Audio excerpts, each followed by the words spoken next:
They are making a difference on 938 Live. The Rice Company is a non-profit organization that harvests the potential of arts and culture for the development of human lives and connecting communities locally and around the world. They have recently set up the Global Cultural Alliance Limited, and it will undertake its first flagship project, Spotlight Singapore, in Mexico City in 2015. I caught up with Ms. Koh Juat May, Chief Executive Officer of Global Cultural Alliance Limited. Global Cultural Alliance actually has one key program called Spotlight Singapore. And Spotlight Singapore is a global cultural exchange program where we involve the business community. We even do education exchange. So this is a cultural diplomacy platform a product that we already have for the last 10 years. Spotlight Singapore has gone to 5 countries and 7 cities to promote Singapore artists and Singapore businesses in these cities. So recently in March 2014, Minister Lawrence Wong actually announced that they are setting up a cultural diplomacy fund, $20 million, to help bring Singapore artists out of Singapore for cultural exchanges. So this was an indication and encouragement to us, that we should set up a non-profit organization to focus on cultural diplomacy, because we already have this program called Spotlight Singapore that fits very well with the mission of promoting Singapore art and culture outside of Singapore. So does Global Cultural Alliance receive any of that 20 million funding? Yes, we recently applied to the fund because we are staging Spotlight Singapore in Mexico City in March 2015. Spotlight will be fully funded? No, not fully funded. We got a very healthy grant, I must say. We need to augment this government funding with private sector support as well. And we are going to our organizations, our corporates, to invite them to sponsor and come in for other marketing sponsorship. Why the requirement to augment government funding with private funding? Spotlight Singapore is actually a fairly sizable program. It involves bringing about 120 delegates and artists on average season of Spotlight Singapore. We not only fund the artists' travel, their fees, the entire production, accommodation and airfare as well. So it is a very concerted effort to put together a huge program so that when these artists come out with us on Spotlight Singapore, the presentation is good. So the cost is actually between 3 to 500,000 for a project like this. So it is important that we involve as many people as possible.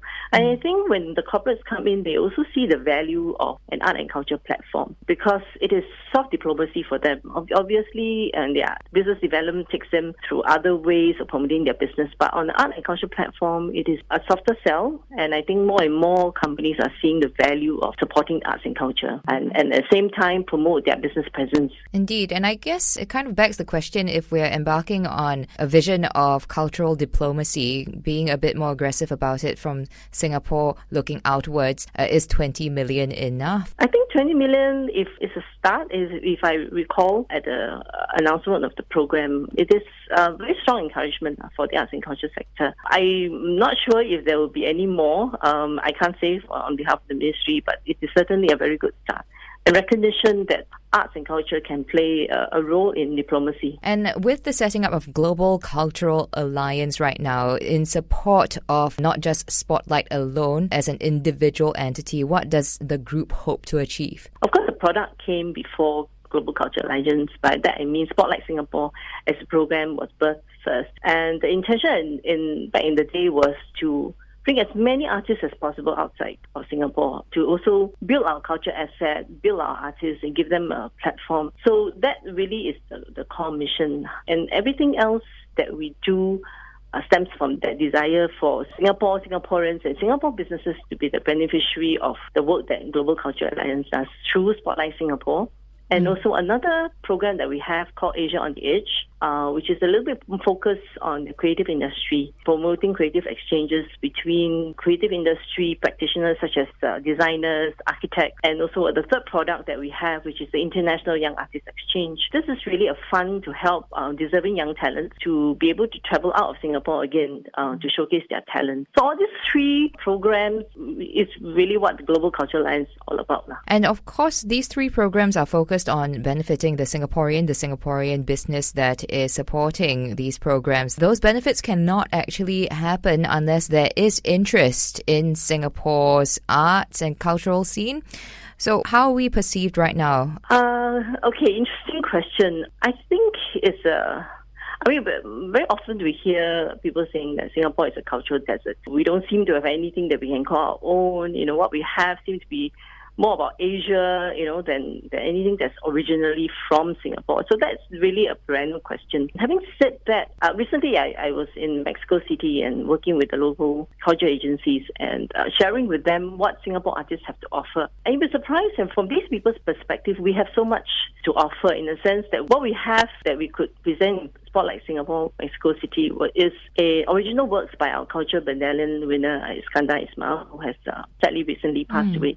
He wrote some very original pieces that brought in the fusion character of our music, from little bits of the Indian music and Malay sounds and urban sounds. So he created these very unique pieces, and when we played snippets of these music to our Mexican counterparts, they were really wild, So I guess what I'm trying to say is that we do have a lot to offer. It's just that we don't seem to appreciate it well enough. Of course, it's not just what we have now, it's what we can produce in the future. So which is why young artists is very important to Global Culture Alliance. And as a group, as part of the group of the Vice Company, we also manage the Little Arts Academy, where we support the ambition of young artists.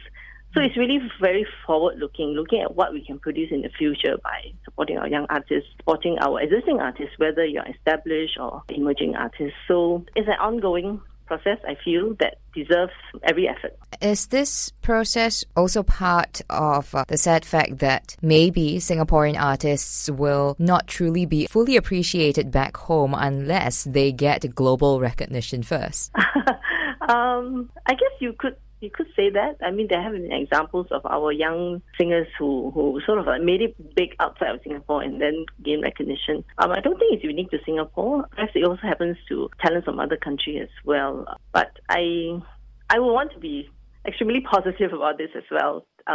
What we can do, we must do today. And I guess that's the whole idea of Global Culture Alliance, which is why we are set up as a non-profit, because we are not commercially driven. We believe in talent and we believe in platforms for these talents. And that was Ms. Koh Juat May, CEO of Global Cultural Alliance Limited. This has been They Are Making a Difference. Thank you for tuning in. I'm Daphne Lim. They are making a difference on 938 Live.